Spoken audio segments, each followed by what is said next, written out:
If you watched my video where I shared how much I spent and earned in 2023, you know I know a thing or two about making money with knit and crochet. Today, I have 12 fantastic ways you can monetize your craft. Some I've even tried myself, so let's jump right in.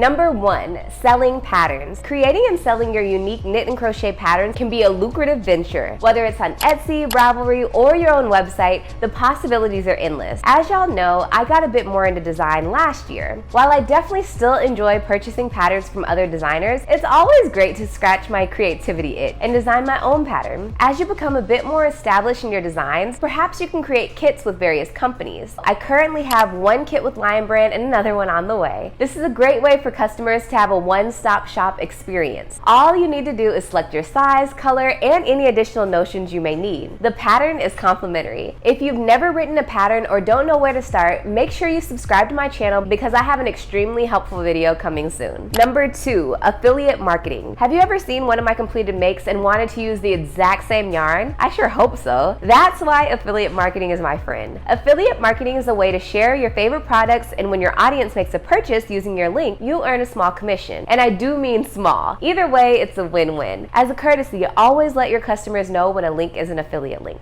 Number 3, brand influencer. My seasoned subscribers know that in the past, I've worked with brands such as Bellish, We Crochet, Lion Brand, Knit Picks, and UU Yarns. Your authentic love for the craft may be a powerful voice in the crafting community, and brands may want to partner with you. Even if a company doesn't pay you in money, they sometimes pay you in yarn to help you continue crafting. Number 4, social media and content creation. Another idea is to harness the power of social media. From Instagram to YouTube to TikTok, showcasing your creations and sharing valuable content can attract sponsors and opportunities. I've tried my hardest to uphold Instagram, TikTok, and YouTube at the same time. Honestly, it was just too draining for me. Most content creation advice suggests that you use one platform to grow another. Just keep in mind, if you go that route, social media is no longer a hobby, it's a business. Number 5, commissions. Whether it's blankets, scarves, or intricate designs, selling your handmade creations can turn your passion into profit. While I've never made commissions and don't plan on starting anytime soon, I think the hardest part is charging a fair price for you and your customer. As a crafter, it might make total sense to charge $80 for a scarf that took you 6 hours to complete, but as a customer, that might not be in the budget. Just make sure that you and your customer are on the same page about pricing before you get started making anything. Number 6,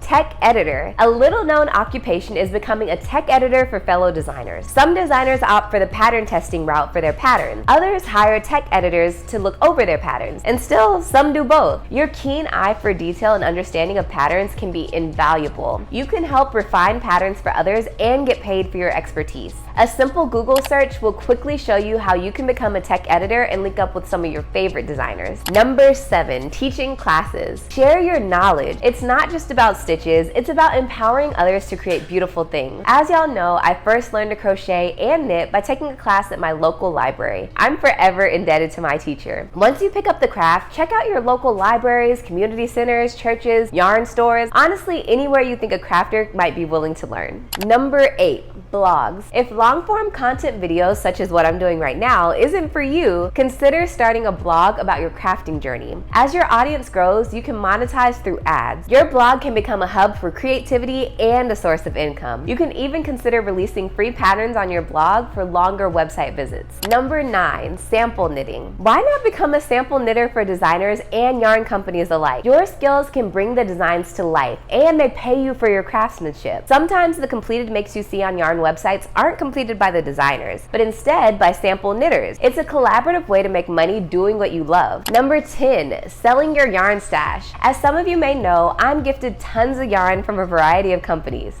However, I'm also a wannabe minimalist, and a large yarn stash has never and most likely will never be a goal of mine. I find myself selling tons of yarn that I'm gifted on an app called Mercari. There are other similar apps that I'm sure work just as well, but selling your yarn is a sustainable way to declutter and earn some extra cash. Number 11, selling completed makes. Have you ever been to a craft fair? Consider taking your completed projects to markets or online platforms. Selling your finished items items is not just a showcase of your talent, it's a business opportunity. Selling completed makes is slightly different from commissions in that commissions are more specific to the customer. They may be able to specify the size, color, or make that they want. By selling completed makes, you can make a ton of useful items in bulk and sell them at your local craft store or farmer's market. If you need ideas for what you could possibly sell, check out my craft market pattern suggestions on Etsy for only 25 cents. Number 12, selling an ebook. And speaking of ebooks, consider compiling your knowledge, patterns, or tips into an ebook. An ebook is such a broad idea and a fantastic way to get creative. I personally started ebooks of various genres of pattern suggestions. I have one for each season of the year, I have one for men, and I have one for craft markets, which I mentioned before, and I have more ideas on the way that I'm constantly getting from my subscribers. I only sell my ebooks for 25 cents, and they include 5 knit patterns, 5 crochet patterns, and affiliate links to various yarns that could be used to complete the pattern. At 25 cents each, I can assure you I'm not getting rich off of my ebook sales, but ebooks are a fantastic way to share my expertise and earn a passive income. There you have it, 12 ways to turn your knitting and crochet passion into a business. Let me know in the comments below which ideas sparked your interest the most. If you enjoyed this video, give it a thumbs up, subscribe, and hit the notification bell. Until next time, see you in my next video. Bye!